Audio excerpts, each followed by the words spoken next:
মধ্যে, সে অনেক আকাশের অনেক চূড়ায় থাকে, পাহাড়ের মধ্যে সে বাসা বাঁধে, ওইদিকে সে থাকে। ইকবাল বলতেছে যে মানুষের ব্যক্তিত্বটা হবে এই ধরনের ব্যক্তিত্ব, যে ব্যক্তিত্বটা অন্যের উপর ডিপেন্ডেন্ট না, সেলফ সাবসিস্টেন্স যেটা বলে, আত্মনির্ভরশীল একটা সত্তা, ব্যক্তিত্ব সম্পন্ন একটা মানুষ তৈরি হবে। তো সেই মানুষের প্রয়াস থেকে ইকবালের মূলত মূল প্রচেষ্টা। আর ইকবালের আমরা এখনো কেন প্রাসঙ্গিক, এটা আরেকটু আমি এটা থেকে বলি। ইকবালের প্রাসঙ্গিকতা হচ্ছে আমরা বাংলাদেশের পার্সপেক্টিভ আমরা দেখি, বাংলাদেশে মানে ধর্মীয় গ্রুপগুলোর মধ্যে অসংখ্য গ্রুপ আছে, মানে ধর্ম নিয়ে তারা ডিবেট করতেছে। আবার আমরা যদি দেখি যে এটা হচ্ছে আপনার দ্বারা, মানে ইসলামিক দ্বারা অথবা ধর্মীয় দ্বারার মধ্যে অনেকগুলো দ্বারা দেখি।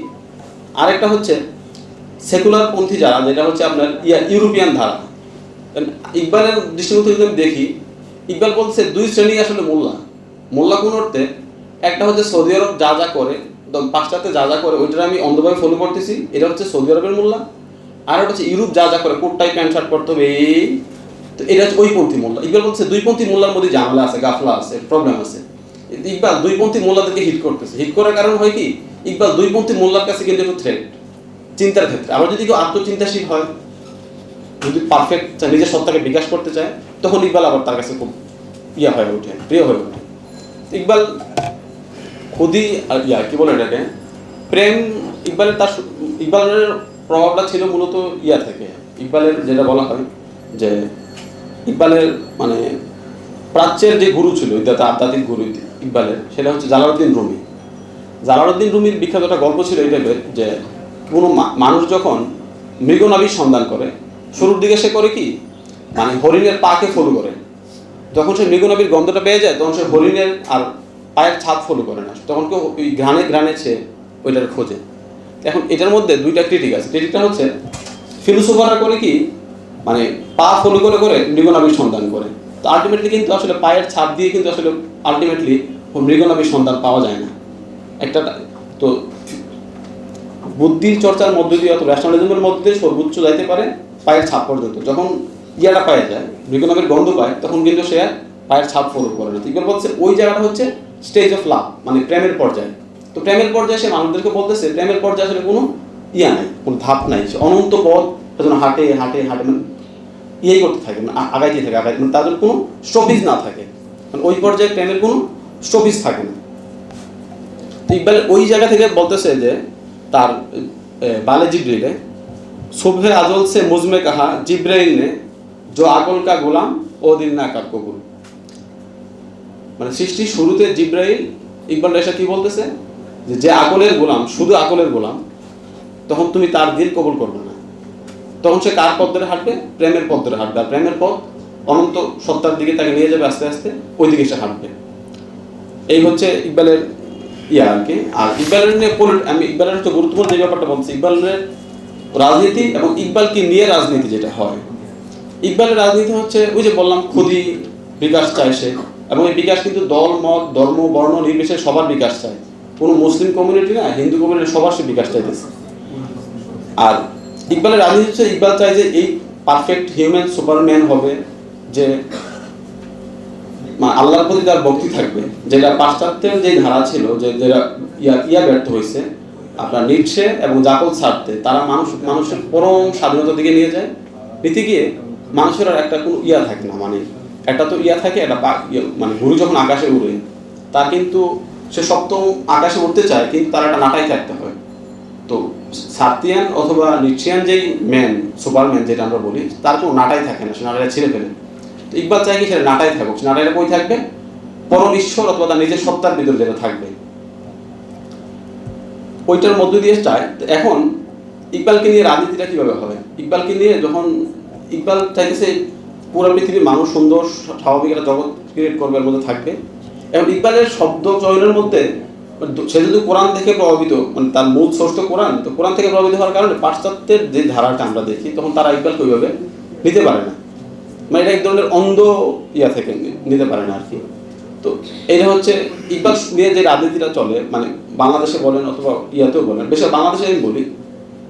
আমি যখন এনসাইক্লোপিডিয়া ব্রিটানিকাতে ইকবাল সম্পর্কে পড়তে গেলাম, তখন দেখলাম তারা বলতেছে এমন একটা সময় ছিল, মানে মানুষের মুখে মুখে ইকবালের 2-3টা শেয়ার যদি কিছু না পারে, তখন তাকে আর স্মার্ট ছেলে অথবা স্মার্ট মেয়ে অথবা একটা মানে জাতে ওঠে না, একটা মানুষ চিন্তা চেতনার মধ্যে জাতে ওঠে না ইকবালের শেয়ার না পারে। যেটা আমরা এখন রবীন্দ্রনাথের 2-3টা আপনি যদি গানের কলি না পারেন, ফেসবুকে স্ট্যাটাস না দেবেন রবীন্দ্রনাথের কবিতা দিয়ে, তখন আপনি জাতে উঠবেন না। এমন একটা টাইম ছিল আপনি ইকবালের 2-3টা শেয়ার পাঠতে হইতো। এখন ইকবাল এবং নজরুলকে নিয়ে যে আমরা রাজনীতিটা করি, পাকিস্তান আমলের একটা টাইম ছিল কি মানে এক্সট্রিমলি রবীন্দ্রনাথকে করা হইতো, বাদ দেওয়া হইতো। এটা যেমন বলছিল, আবার 71-এর পরবর্তী আমরা কিন্তু ইকবালকে এক ধরনের বাদ দিয়ে দিছি। তারা নিতেছিল কেন নিতেছিল? উর্দু কনফ্লিক্ট। আসলে কি ইকবালের সাথে কিন্তু 71 বলি, আমরা 47 বলি, কোনো কিছু কিন্তু খুব ওইভাবে ওতপ্রোতভাবে সম্পর্ক নেই। কারণ ইকবালের জন্ম 77-এ 1800, আর মৃত্যু হচ্ছে আপনার 1938 সালে। তো 47 তো অনেক পরের ঘটনা, তো সম্পর্ক নেই। আর এত বড় গ্রেটম্যানদেরকে নিয়ে আসলে এই ধরনের মানে রাজনীতির আসলে ঠিক না, এতে আমরাই কিন্তু হারাই। কারণ ইকবাল এবং রবীন্দ্রনাথকে আমরা যদি মানে পলিটিসাইজ করি, এর মধ্যে কি হয়? আমরা নিজেরা কিন্তু হারাইতেছি, নিজেরা লুজার হইতেছি। কোন অর্থে? আমি আমাদের দেশের যে আমি যেই সমস্যাটা দেখি, ব্যক্তিত্বহীনতা সব শ্রেণীর। কিন্তু আপনি মোল্লা শ্রেণী বলেন, সেকুলার শ্রেণী বলেন, এলিট শ্রেণী বলেন, যেটা হচ্ছে তাদের ব্যক্তিত্বহীনতা। কেন ব্যক্তিত্বহীনতা? ওই যে তারা নিজের সেলফকে জানতেছে না, বুঝতেছে না, অন্যের বইতেছে, যেমন গাদার মতো অন্যের উঠে পিঠা বইতেছে, হুজুরা বইতেছে হয়তো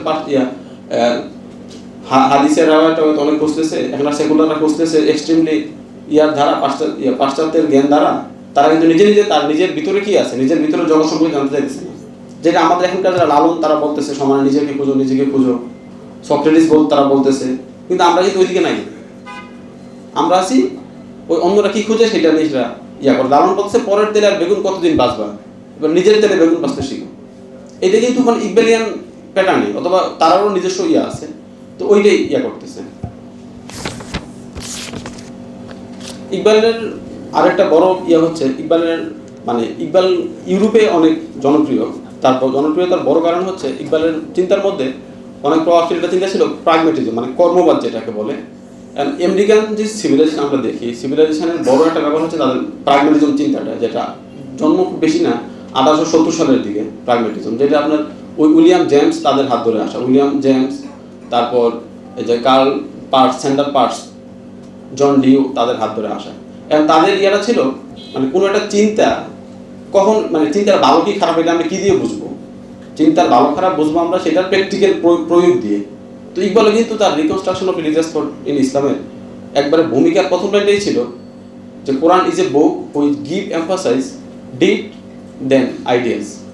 যে কোরআন হচ্ছে এমন একটা বই যেটা মানে কাজের উপর গুরুত্ব দেয় আইডিয়াস চেয়ে বেশি, যেটা অনেকটা পাশ্চাত্যের ওই যে আমাদের কোনো প্রাগমেটিজম।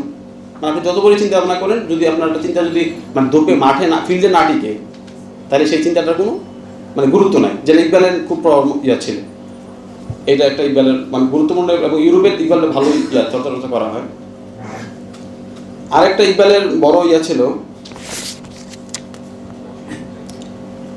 ইকবালের সবচেয়ে গুরুত্বপূর্ণ যে ব্যাপারটা আমি যখন ইকবাল পড়তে যাই যেটা খুব আশ্চর্য হই, সেটা হচ্ছে ইকবালের মানে ইকবাল 3টা ভাষায় সে লেখালেখি করছে। একটা হচ্ছে উর্দুতে, ফার্সিতে, ইংলিশে। এখন আমার জানার মতো একক কোনো লেখক 3টা ভাষায় মানে ক্লাসিক লেখা খুবই টাফ। লিখে না, আমি জানি না এর আগে কেউ লিখছে কিনা। ইকবালের 11টা কাব্যগ্রন্থের মধ্যে 3টা হচ্ছে উর্দুতে, আর বাকি 8টা হচ্ছে ফার্সিতে লেখা। আর reconstruction of religious thought in Islam, আর তার যে থিসিস পেপার ছিল ওইটা ওই যে কি বলে এটা, ডেভেলপমেন্ট ম্যাটার্স ইন পার্সিয়া, দুইটাই তার ইংলিশে লেখা। সবচেয়ে মজার ব্যাপার কি, রিকনস্ট্রাকশন অফ রিলিজিয়াস থট এত আমি যখন পড়তে গেছি মানে 2-3 বার বাদ দিতে হয়েছে আমার। সেকেন্ড ইয়ার, থার্ড ইয়ারে 2বার বাদ দিচ্ছে, একবার 3বারের দিকে পড়তে পারছেন। এত কঠিন, এত জটিল, এবং একটা ছোট বইয়ের মধ্যে সে দুনিয়ার যত ফিলোসফি আছে, ফিলোসফিক্যাল ধারা আছে, সবগুলো সে গ্রাফস করতে পারছে, সবার করতেছে। ইকবালের এবং মজার একটা বিষয় হচ্ছে ইকবালের যে মানে মাল্টি ইউনিভার্সের যে কনসেপ্ট, অথবা জগৎ প্রতি মুহূর্তে চেঞ্জেবল, মানে সায়েন্টিফিক যেই মেথোডোলজি, যেমন এরিস্টটলিয়ান যেই ওয়ার্ল্ডের কনসেপ্ট, সেটা হচ্ছে এটার মধ্যে থাকে কি টাইম এবং স্পেস ফিক্সড থাকে। এটা নিউটনের ওয়ার্ল্ডের চিন্তার ওয়ার্ল্ডের মধ্যে থাকে। এখন আমরা যখন ওয়ার্ল্ডের কনসেপ্টটা দেখি, সেটা হচ্ছে আপনার আইনস্টাইনের ওয়ার্ল্ডের কনসেপ্ট। সেটা কিন্তু অনেক ডাইনামিক ওয়ার্ল্ড কনসেপ্ট, মানে টাইম এবং স্পেসটা ফিক্সড না, প্রতি মুহূর্তে চেঞ্জেবল না। যেটাকে বলে আপনার ওই যে হাইজেনবার্গের থিওরি আছে, থিওরি অফ আনসার্টেনিটি, মানে প্রতি মুহূর্তে জগৎ কী হবে না হবে আমরা কিন্তু জানতেছি না, আনসার্টেন ওয়ার্ল্ড। আনসার্টেন ওয়ার্ল্ডের মধ্যে হয় কি মানুষের ফ্রি উইলটা চর্চা করতে পারে, মানে প্রি ডিটারমাইন্ড না। জগতে যা কিছু ঘটবে প্রি ডিটারমাইন্ড না, এটা ফ্রি উইল থাকে। কারণ ইকবালের চিন্তার মধ্যে এটার খুব প্রভাব ছিল। এই প্রভাবটা মূলত ইকবাল নিচে থেকে কি বলে ফুসুসাল হিকাম যারা পড়ছেন তারা বুঝতে পারবেন ফুসুসাল হিকামের মধ্যে কিন্তু এই ধরনের অনেক আছে, ধারণাগুলো আছে। আর ইকবালের এইটা মূলত নেই যে ইকবালের এই আয়াতটা কোরআন থেকে, মূলত ইকবালের এই যে মানে ডাইনামিক ভার্স, চেঞ্জিং ইউনিভার্সের যে কনসেপ্টটা, সেটা নিয়ে ইকবাল কোরআনের সূরা আর রহমানের একটা আয়াত আছে, আমি আয়াতটা ইংলিশে পড়ি, আরবি তো খুব ভালো জানি না। On him depends all creature in heavens and on earth. Every day he manifests himself in yet another wondrous way. যে আল্লাহ হচ্ছে নিজের মানে সব জগতের নবমণ্ডল ভূমণ্ডল আমরা যা কিছু দেখি সব তার উপর ডিপেন্ডেন্ট। এখন প্রতি মুহূর্তে মুহূর্তে আল্লাহ করতেছে কি চেঞ্জ করতেছে জগৎ, মানে জগৎ ফিক্স না, চেঞ্জেবল। তো চেঞ্জেবল জগতের মধ্যে হয় কি মানুষের ফ্রি উইল থাকে, প্রিডিটারমাইন্ড না। সায়েন্টিফিক ওয়ার্ল্ড কিন্তু অনেকটা তাকদির যে ধারণা যেটা বলি, তাকদির কিন্তু ফিক্সড সায়েন্টিফিক ওয়ার্ল্ডের মধ্যে। এই যেটা তারা দেখায় যে কজ এন্ড ইফেক্টের রিলেশন, এর বাইরে কোনো মানুষ যাইতে পারতেছে না। কিন্তু মাল্টি যে ডাইভার্স যে ইউনিভার্স, ওইটার মধ্যে কিন্তু মানুষ প্রতি মুহূর্তে চেঞ্জ করতে পারতেছে তার ইয়াটা। এবার আমি আসি ইকবালের টাইম যে কনসেপ্ট, মানে টাইম বলতে ইকবাল কী বোঝায়। ইকবাল তো আমরা যখন ছোটোবেলায় মাদ্রাসায় অনেকে যারা পড়ছে অথবা আমরা যারা হালকা পাতা হাদিস কোরআন জানি, তারা কিন্তু আমরা এটা শুনছি যে তোমরা সময়কে গালি দিও না, নিশ্চয়ই আমি সময়, এই ধরনের একটা হাদিস শুনছেন, হাদিসে কুদসি দেওয়া আছে এটা। ইকবালের কিন্তু গুরু ছিল মানে ফ্রান্সের গুরু ছিল তার বার্গসন। এখন বার্গসন টাইম নিয়ে খুব টেন্স, মানে হোয়াট ইজ টাইম এটা সে করতে পারছে না, তার ফিলোসফির মধ্যে আনতে পারতেছে না, ফিলোসফাইজ করতে পারতেছে না। এখন ইকবাল তার গুরুর সাথে দেখা করতে গেল, তো ইয়া বললো কি আপনি কি নিয়ে টেনশন? সে বলছে হোয়াট ইজ টাইম এটা আমি বলতে পারতেছি না। তখন সে বললো কেন, আমাদের তো হাদিসে একটা আছে যে তোমার সময়কে গালের জন্য হচ্ছে আমি সময়। তো এটা শুনে সে খুব হয়, অ্যাস্টনিশড হয়। এখন ইকবালের টাইমের ধারণাটা মূলত ইকবাল টাইম দেখায় দুই টাইপের আসলে, একটা হচ্ছে সিরিয়াল টাইম আর একটা হচ্ছে আপনার পিওর ডিউরেশন টাইম।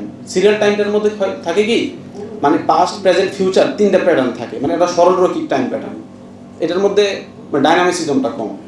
আর ওই যে টাইমটা মানে যে পিওর ডিউরেশন, এটা হচ্ছে একবারে আমাদের বিতর্কত টাইমের টাইম কনসাসনেস অফ টাইম, মানে টাইমের সচেতনতা যেটা, ঠিক আছে। এবং টাইমের সচেতনতাটা কখন, এটা সে ইকবাল বলতেছে আমাদের খুদি আবার সে ভাগ করে দুই ভাগে।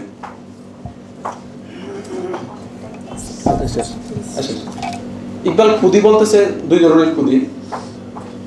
একটা হচ্ছে যেই খুদিটা তার ম্যাটেরিয়াল জগতের সাথে তাকে কানেক্ট করাবে, আর একটা হচ্ছে তার আত্মিক জগতের সাথে কানেক্ট করাবে, যার আত্মা সত্তার বিকাশে ঘটাবে। এখন সিরিয়াল টাইমের মধ্যে থাকে তার ওই ম্যাটেরিয়াল জগতের যে খুদি, আর ওইটা থাকে ওই ওয়ার্ল্ডের মধ্যে খুদি। আর টাইম হইতেছে না, ঠিক আছে। আমি তাহলে এর মধ্যে দিয়ে ইকবালের ইয়াটা শেষ করতেছি। বা ইকবালের লাস্ট ইয়াটা যে আদম সম্পর্কে ইকবালের যে গল্পটা যেটা বললাম, যে আদম সম্পর্কে ইউরোপিয়ান যে বিবলিক্যাল যে কনসেপ্ট, সেটা হচ্ছে আদম পৃথিবীতে পতন। আর পৌরাণিক কনসেপ্টটা হচ্ছে কি আদম হচ্ছে মানুষ পৃথিবীতে খোদার খলিফা। এটা কিন্তু একটা বিশাল একটা মানে কনসেপশন যে মানুষ, প্রত্যেকটা মানুষ খোদার খলিফা, খোদার কাছে ধারণ করবে। আদম যেটা বলছে যে আরশ তো তোমার নিজের মধ্যেই আছে। তো এই বুধ যখন আমাদের মধ্যে থাকবে, তখন আমরা অটোমেটিকলি বিশাল একটা সত্তা ধারণ করব, খুদির আলোয় আলোকিত হব। এটাই ইকবালের মূল আহ্বান। সবাই আবার আন্তরিকভাবে শুভেচ্ছা জানিয়ে আমি বক্তব্য শেষ করছি। আসসালামু আলাইকুম।